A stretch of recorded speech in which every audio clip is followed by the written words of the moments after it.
Hey, good morning. Good morning. A way to summarize it would be you are what you practice. And, if you're practicing, getting anxious all the time, you'll become a master at getting anxious all the time because that's what you've been practicing. If you're practicing sitting on a chair, 10 hours a day for decades, you'll get really good at that, but really bad at everything else in life. For all of us, we're living in perhaps the most uncertain times in our living experience for most of us. So we are not comfortable with uncertainty. I'm seeing, as this pandemic is dragging on, it's almost a year now, people who are on the spectrum range of normal are getting more and more anxious, and all the other hues of anxiousness. And anxiousness, as I said before, is basically the mind going into future unpleasant.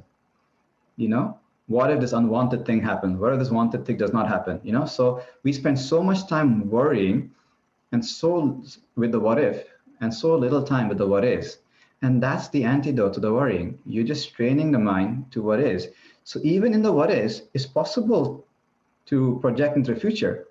This is called planning and not worrying. So it's possible to plan, but you're planning now, not suffering twice by imagining something terrible and it also happening, So say you're outside looking at the snow,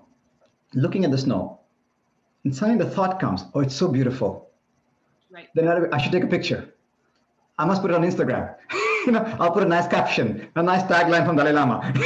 Gone. The likes I'm gonna get. The mind is no longer with the snow. You see? Yeah. That's the difference between a working mind and a thinking mind.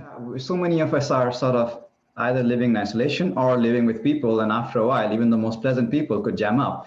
And I want to kind of look at this because I know a lot of people are having difficult time just living with so many people, perhaps in-laws and elderly or children and so on. Right.